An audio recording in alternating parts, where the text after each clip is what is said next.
What's good, YouTube? It's Brazy Plays back with another NBA 2K26 My Team video, and today, as you can see, we won our 10 showdown games to get our 95 plus pack.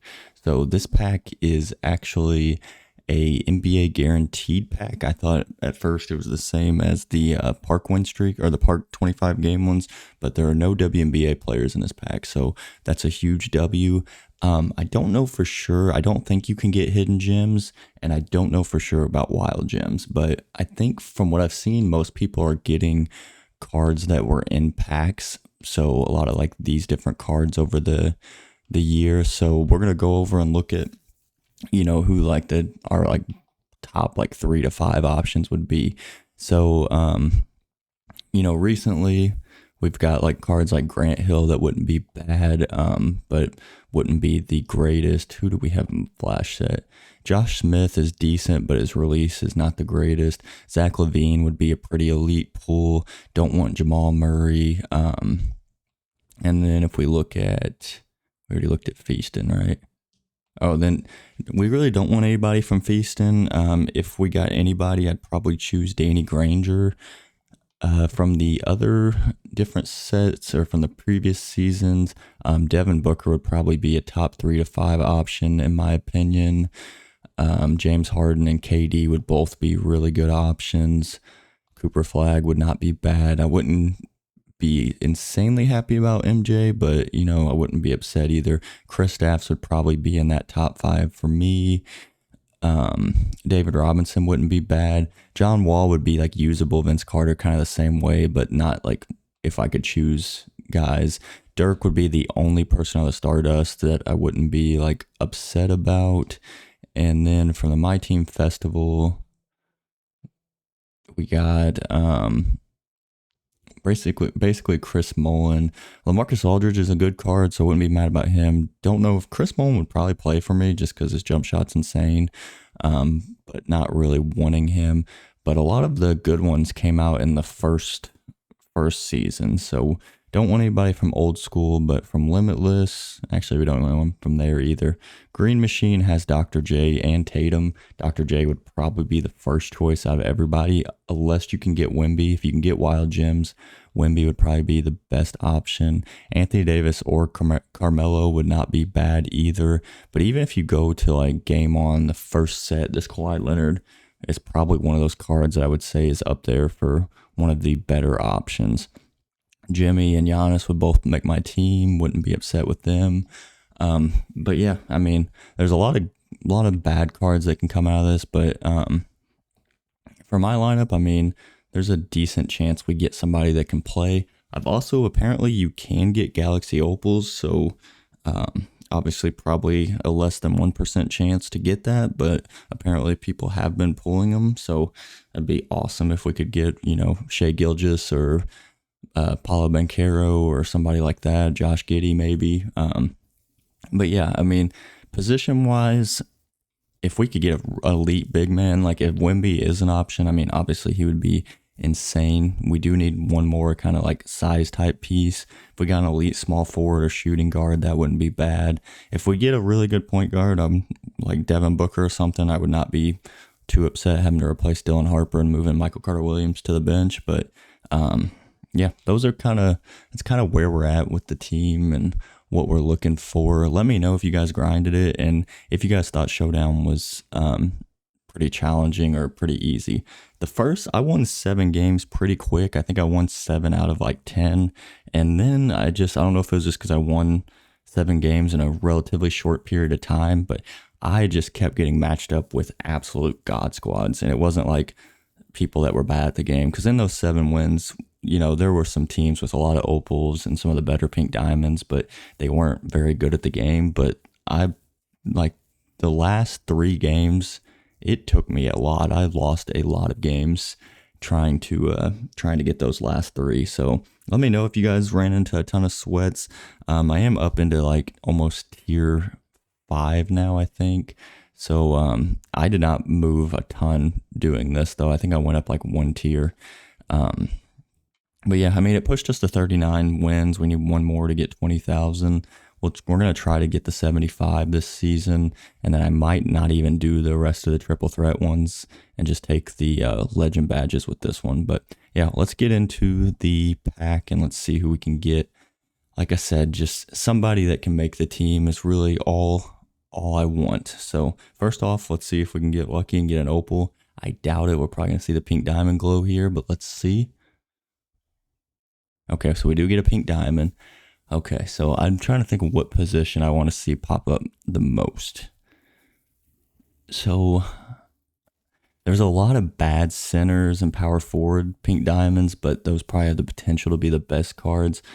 I'm just going to say like a wing, possibly a shooting guard or small forward. So let's go ahead and flip it. Let's see who we get. Point guard float game. Oh God, this Ja Morant, I think. I mean, the thing is, I also got Monte Ellis, and I think I would rather play Monte Ellis over him. And like Dylan Harper has the size advantage, so we'll look at his stats. I would have really liked Kawhi from the game on set instead, but it's it's not a bad card. I mean, I think it was worth, or like was it worth grinding the 10 games?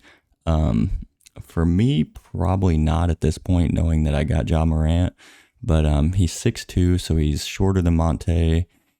He has an 86.3, which is quite a bit lower than Monte, I think.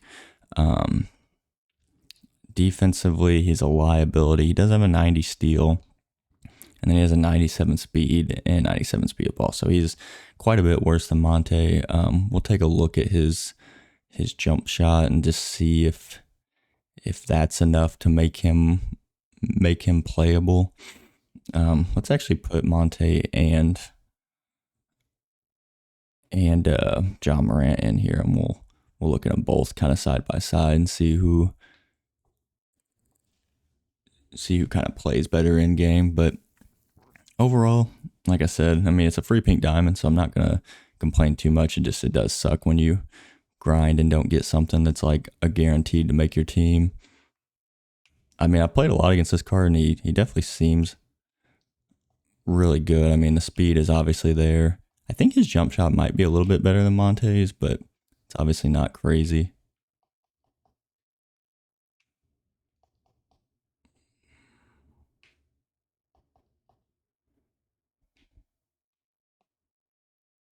Yeah, I don't know. He's I would say a lot of people would be relatively excited for him, but like I said, it's just I've got a ton of point guards out of any pink diamond packs. Like basically, I've got Tim Hardaway, Sam Cassell, and Monte Ellis out of my 395 Hidden Gems pack, and then I get Ja Morant out of this one. So definitely seems like they're weighted towards the smaller guards, but like I said, I think Monte's just so much better, and we'll look at his stats real quick after we get back to the menu. But I don't know. It's one of those things where it's hard to run a guard under like 6'4" to 6'5". So for me, I think if I do run one of the two, it would be Monte. But like I said, I'm just happy with Dylan Harper. So this is how. Can you actually compare players? Is that? I don't know if you can, but I mean, but like Monte, for instance, has a 93.3, 94 mid-range. He has a 95 driving dunk, 94 steal, 90 perimeter, and 85. So much better defensively. And then rebounding really doesn't matter, but 98 speed of ball. I think that was like 1 or 2 higher than Jaws was. So, I mean, for me, that card's a lot better, and I like Monte Ellis more just in real life. So, yeah. Also, I did snipe this Jamal Murray for 100K. I saw one with like 10 minutes left for like 115, so he might just end up going for 100K. That Antoine Jameson that we got in last episode that I sniped for 65, he ended up going just for 100K flat. So, I mean, I figured he was the only pink diamond up, and he'd only been up for less than a minute, so I went ahead and bought him just in case. I mean, if I worst case scenario is he goes for 100K and you lose 10K, so I'll take the chance and just see if I can make some MT on him. But occasionally I just do this. Like I said, I don't sit here on a snipe filter ever, but you know, after I finish a couple games or if I'm waiting or something just for a second, I might look and just make sure none have been put up. Like that Antoine Jameson for 65, I think he was up for close to a minute. So, you know, a lot of people I don't think sit on those like just pink diamond and galaxy opal filters. So you never know. There might be one that's been up for a couple minutes that you can grab. But yeah, let me know down in the comments if you guys grinded the 95, basically how long it took you and who you got, because I'm curious. I want to see kind of what people's pulls are, if it's all a lot of point guards or if anybody got something crazy like Dr. J or something.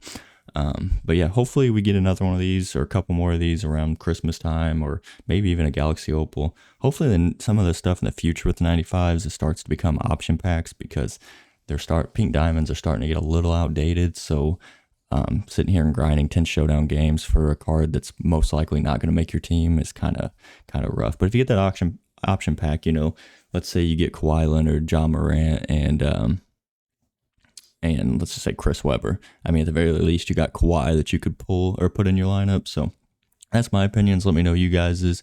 And as always, thank you guys for watching, and please tune into the next video.